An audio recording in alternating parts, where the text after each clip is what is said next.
That's a low vibrational plate right there. I wouldn't eat a plate like that. I wouldn't eat that plate. My plate is very high vibrational, very high vibrational. Hey beautiful, welcome back to our hot and healing girl talk.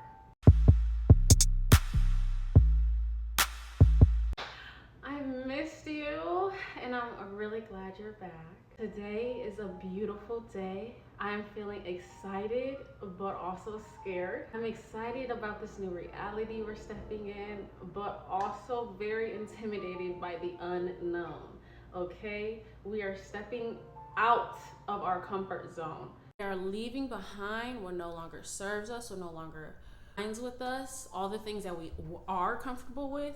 Out of here, out of here. We're only in discomfort because God has a great plan in store for us, and we are on the way, on the journey to becoming. Okay, sister, I hope you're ready for this. Get something to eat, get something to drink, and get your notepad. We have a lot of things to talk about today. Today, we're discussing what self-concept is, how it shows up in your relationships, body image, and money. We'll also cover some small daily shifts you can take to elevate your self-concept. What is self-concept? Self-concept is how you see yourself when no one is watching. How does our self-concept show up? Relationships, body image, boundaries, and what you tolerate. Your self-concept isn't just about your confidence or your self-esteem, your identity and who you believe you are. Now, what is self-concept according to Google? It's your overall mental picture and collection of beliefs of who you are and includes your personality, abilities, roles, and traits, all shaped by experiences, relationships, and feedback from others, forming the core of your identity and influencing how you see and interact with the world. Now, some descriptive terms of self-concept would be, I am creative, I am loved by many, I am smart, I am well acclaimed. Self-concept can also be multifaceted, including physical attributes, social roles, personalities, and abilities. The dynamic of your self-concept develops from infancy, but changes over time with new experiences, feedback, and life stages. Let's discuss how our current self-concept has been formed. It has a lot to do with our earlier experiences, our childhood, past relationships, and survival pattern. Our early childhood, I'm sure there was a lot of beliefs instilled to you by your parents, friends, people of influence, and maybe even some teachers. In past relationships, the things you experienced or the ways they treated you could definitely contribute to your self-concept and what you believe is true. As far as survival patterns, your self-concept can develop in what you had to deal with in those early experiences in life. What did you have to survive? What did you have to overcome? You didn't want this to happen. You didn't have a choice. Due to some of these early experiences, we didn't consciously choose our self-concept or decide how we want to view ourselves. But now we can choose to consciously retrain our thoughts and beliefs, choose to reparent ourselves. Show ourselves grace. When a thought or pattern pops up, we just gently redirect it. Awareness equals power. Don't be harsh on yourself when you notice qualities or traits about yourself or your self-concept that you don't like or negatively impact you. Remind yourself that you are only human and you are relearning. That takes time and patience.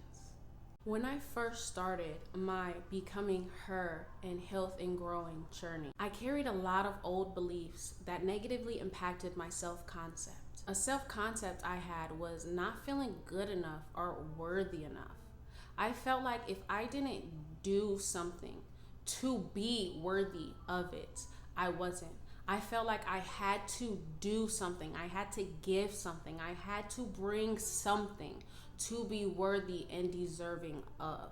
I literally couldn't accept things unless I felt like I gave something to get it. Just like how you pay for a soda, you exchange money for the soda. That's how I felt. I felt unless I exchanged it, I was not worthy of having it. Another belief I had that was in tune with that was that I had to work hard to not only earn money, but be deserving. It was one and the same. I thought in order to make money, I had to work very, very hard. This self-concept may be true for some people. Some people may have the concept of, I have to work hard for money. But I retrained that self-concept. I no longer have to work hard for money. Why do I have to work hard for money? When someone who is in day trading only has to take about 15 minutes to make the right trade, and they make $10,000 off of it, $20,000, $100,000 off of it. I would chase and chase and chase, working more than one job, filling my entire day with busy work, productive things to make me feel like I'm doing to be worthy of. Yet, I was getting nowhere. All this was doing was making me feel more tired and more out of alignment with who I am. I changed my self-concept and realized I don't have to work hard. I just have to work smart. In fact, I don't have to work at all. My self-concept is, I don't chase, I attract. Working is chasing. I'm running and chasing and working for $1 when that's not what I do. I attract. I sit and receive. I rest in my feminine. That's my self-concept. Now, somebody else could have the self-concept that they work for their $1, and nothing's wrong with that. There's plenty of women, bosses, and CEOs that don't play that, and they're on top of the game, running-ish, as they should. Queens, yes, we need more women running the world, okay? But that's not mine. I choose that my self-concept is, I don't chase, I attract, okay? What belongs to me will simply find me. I don't have to work for that $1. That $1 belongs to me, so it will simply find me. Now, this is where you're really gonna need that pen and paper. So I'll give you just a little minute to get it. We are going to get into some ways to strengthen and improve your self-concept. The best ways to strengthen your self-concept is in your self-awareness, your self-care, and the actions that you take. These help you build a more positive view of yourself through consistent practice. Let's break down cultivating your self-awareness. We're going to identify negative self-talk, define your values, and explore your past. Identifying your negative self-talk. Notice when you have a negative self-thought. I can never do things right. I'm so slow. I'm so dumb. I can't possibly do that. When those thoughts pop up, I want you to reframe them. Replace them with realistic, positive alternatives, like listing your strengths to counter. I always mess everything up. No. Instead, catch it and replace it with, I make mistakes sometimes, and that's okay. I didn't know that, and that's okay. I'm open to trying. Defining your values. Identifying your values helps you better understand if your self-concept is truly yours.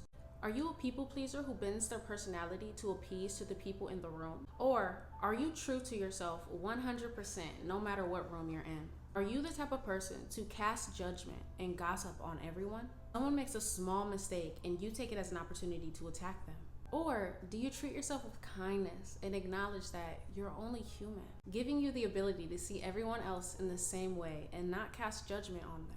Are you the type of person to be content where there are, only seeking people, places, and things that accept them for who they are, never challenging them to grow? Or do you commit to continued growth, knowledge, and experiences that better and enrich your life?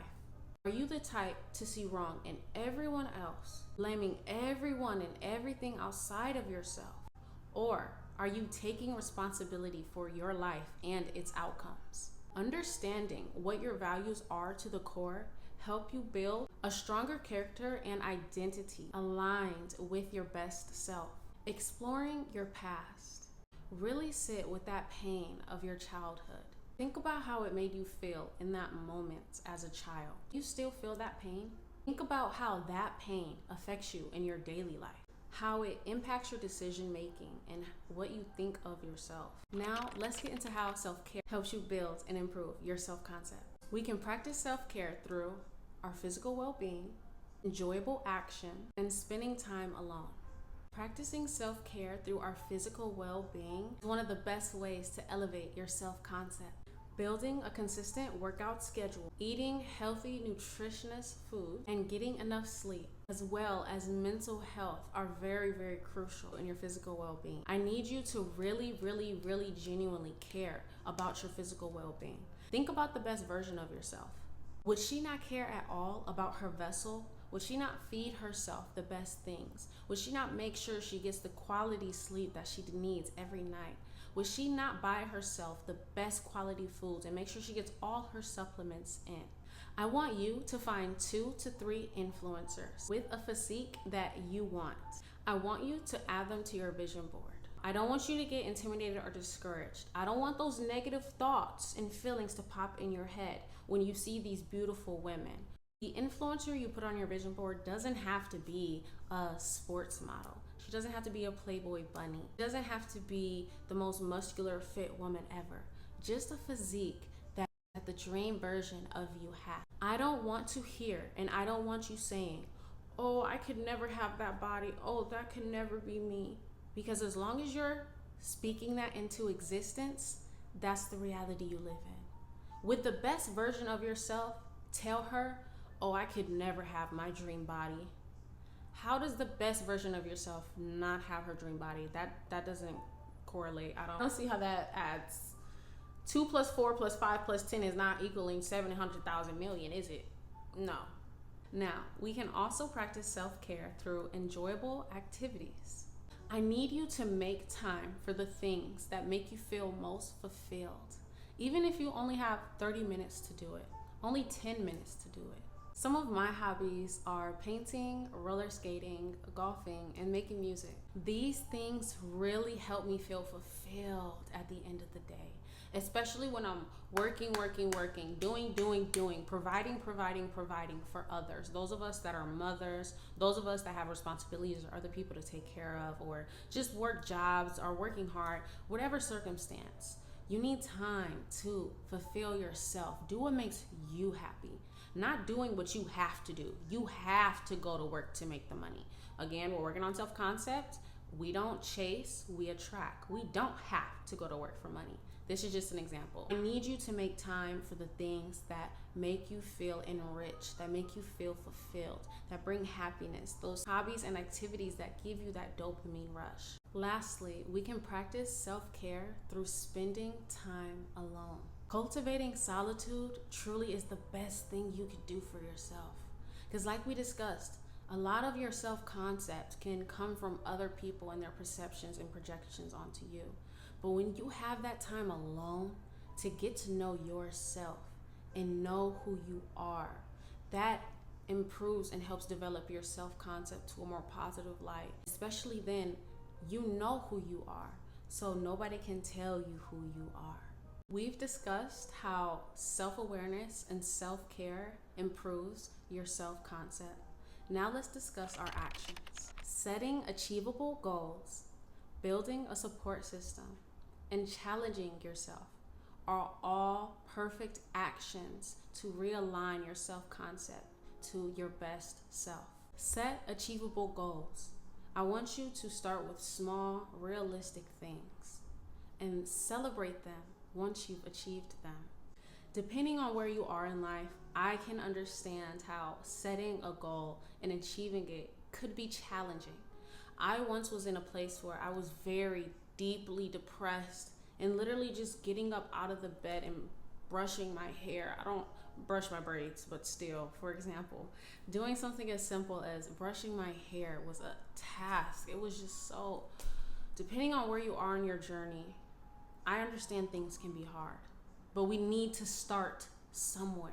What we're doing is setting realistic, achievable goals. So for those of us that aren't in our best era, our best energy right now, I want you to start small. Set goals like make the bed, brush your teeth, wash your face. Now this is a judgment-free zone. Like I said, I once was in that space of depression where brushing my teeth was too hard of a task.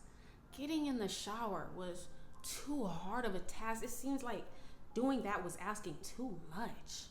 I understand, we're not judging here, but we are starting somewhere. So set those small, realistic goals.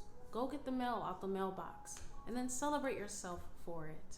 Yourself a pat on the back. Tell yourself I love you. Tell yourself I'm proud of you for getting that done. Look at you. Because yesterday you didn't set that goal. Yesterday you didn't achieve that goal. Yesterday you didn't make your bed, brush your teeth, and wash your face as soon as you woke up. But you did today. You're doing better already. Now for those of us who we aren't in that depressed state, small things, we can get those done. It's no thing. Then I need you to set bigger goals that are achievable. For example, figure out what all the debt that you owe is. Get it paid before the end of the year. Get all that debt paid. It's January. You got 12 months to get that debt paid. Pause. If it's student loan day and you got like 100,000 damn motherfucking dollars you owe, then whoo, maybe you're not gonna get it all paid. But set up a plan. Set up a plan to start paying off some of those debts at the very least. And at the very least have one of those debts paid off by the end of the year. Another achievable goal, lose 10 pounds in the next 3 months. Or start that business that you've been talking about. Make the first step. Buy the product. Start that Shopify website. Go ahead and start mapping out how you're gonna make it happen. Setting these goals that are achievable and accomplishing them help you build a better self-confidence because you're keeping your word to yourself. You know that you can set a goal and achieve it, even if it's the smallest one. Because even when you start with that smallest one, you know, I set goals and I get them done. That's your self-concept right there. I set goals and I get them done. I say my word and I keep my word. Now, our other actions are building a support system. You need to start surrounding yourself with people who resonate with the best version of yourself.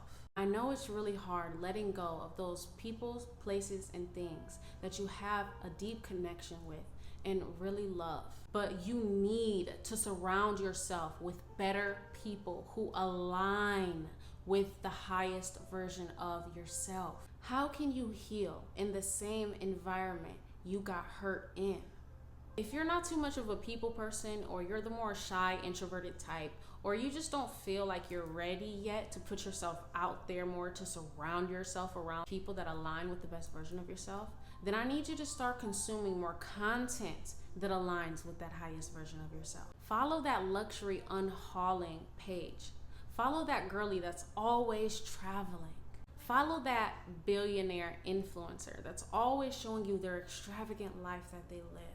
Follow that CEO businesswoman that's on top of the world. An unpopular opinion I have is I love consuming content like that. Because if you don't see it, you don't believe it. You don't know that it's a possibility. But when you see somebody living that life, you know that you can live that life. A lot of people on the internet like to say, oh, they're so out of touch. They're so out of touch. Like watching people who do the luxury unhaul, watching that billionaire influencers content, following the businesswoman, watching these people who show their luxurious life. People on the internet like to say they're so out of touch. But I feel that's just them projecting their limiting beliefs onto that person. How is it out of touch for a billionaire to live the lifestyle that they live? That's out of touch for that person that doesn't have that $1 billion. Obviously, that doesn't align with their reality because they don't have the money to live that life. But that billionaire does have the money to live that life. So they're not out of touch. They're right in touch with their reality, okay? And that person behind the screen is in touch with their reality. Everybody lives a different life. But I feel consuming that type of content shows you that you can live that life too. Okay, don't feel discouraged or intimidated by the people with big money. If you had the opportunity to have big money, you're gonna tell me you wouldn't take it? Sure, you may make different choices. With your big money, you may decide you want to donate to charity. With your big money, you may decide you don't even want to be on the internet. You want to fall off the face of the earth. But you're still gonna have that big money now, aren't you? So if you're not the type of person to go out and surround yourself with that, consume it in your content. Stop consuming the low vibrational content. Lastly, in aligning your actions with the highest version of yourself, with the highest self-concept, is challenging yourself. Try something new you haven't done before. I personally never thought that I would be into fitness, that I would be into golfing, that I actually would enjoy reading, especially because that's not the type of environment I grew up in. I grew up in a very toxic, dysfunctional environment where nobody was trying to do better. Everybody was progressively getting worse. Everybody was progressively declining. Before trying out new things and figuring out new hobbies, I didn't know that these are things that I would like. And still to this day, I'm finding out more things that I like. I actually really enjoy knitting. I never thought I would be sitting here knitting up a hat, a dress, or anything. But I really do enjoy it. It really makes me feel good. In our last Hot and Healing Girl Talk, I mentioned how I want you to start being softer with yourself. I want you to be more mindful of how you speak to yourself. Treating yourself with self-compassion helps improve your self-concept to such great levels. I need you to be softer with yourself, really. I need you to start looking at yourself like that young child that you were. I need you to start talking to yourself in that way, here in the present.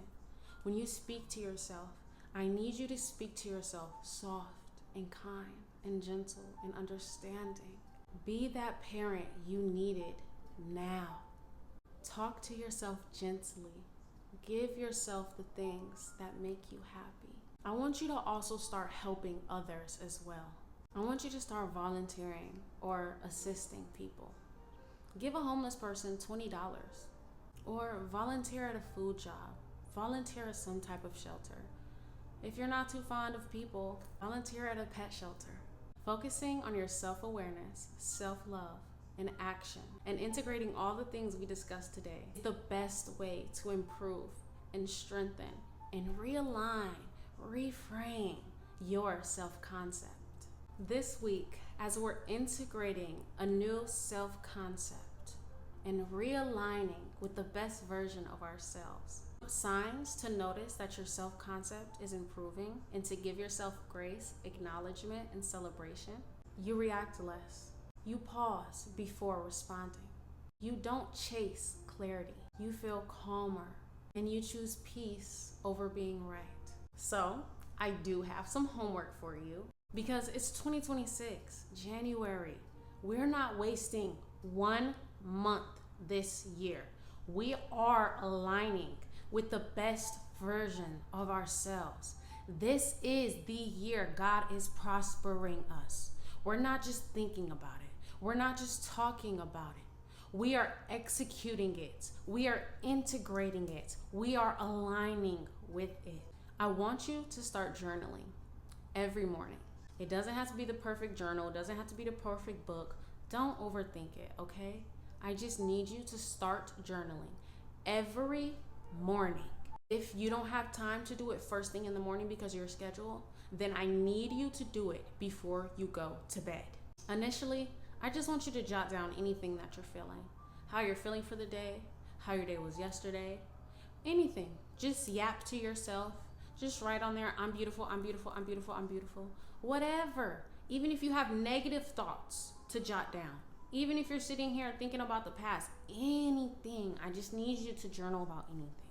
After you get that out, I have 5 journal entry prompts that I need you to write on this week. I will have them in the description, but I do want to talk about one that stuck out to me the most. The prompt is, when I feel the most confident and grounded, what am I believing about myself in that moment? This stuck out to me because as I've been on this healing journey, I've noticed the patterns of self-sabotage I've had in my life. When I felt the most confident and happy and excited about something, that's when limiting doubts and beliefs and all these negative things of the past started to creep in. And I wouldn't allow myself to fully be happy in that moment. It's like the moment I'm having a good thought, a negative one just has to creep in and interrupt it completely. Why is that? Because in my past as a child, I never could have happiness. Anything that made me happy was immediately snatched away from me. I wasn't allowed to be happy. I grew up with a narcissistic mother, and if you know anything about narcissists, they have to have control. I was not allowed happiness unless she approved of it. And if I did find happiness, she would snatch it away from me immediately. She needed me to be miserable because her life was miserable. That was still a pain I was healing through, and I didn't realize it. So to this day, as an adult, with all the freedom that I have, whenever I get too excited or want something too bad, I snatch it away from myself before I even have a chance to get it, because that's what I experienced in my childhood. Another reason why I'm so happy to have you all here and start this YouTube.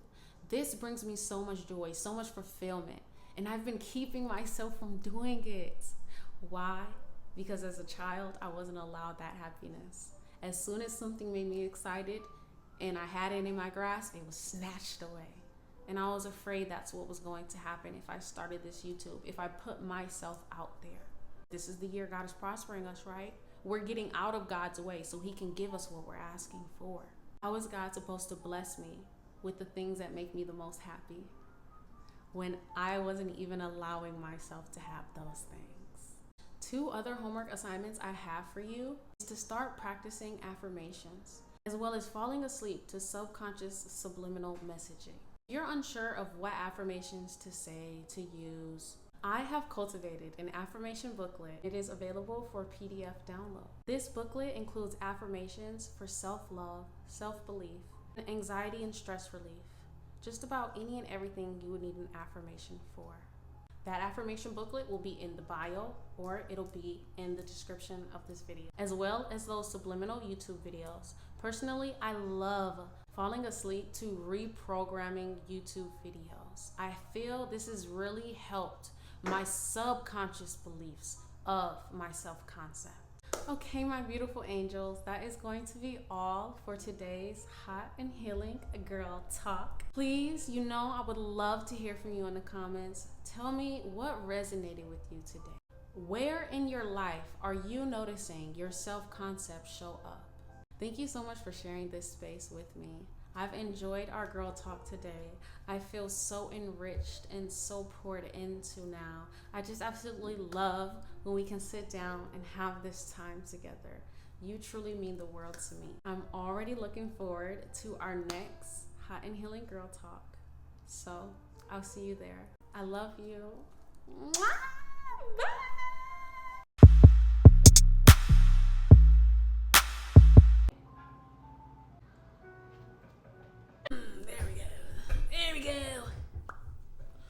Okay. Anyways, let's 3 minutos.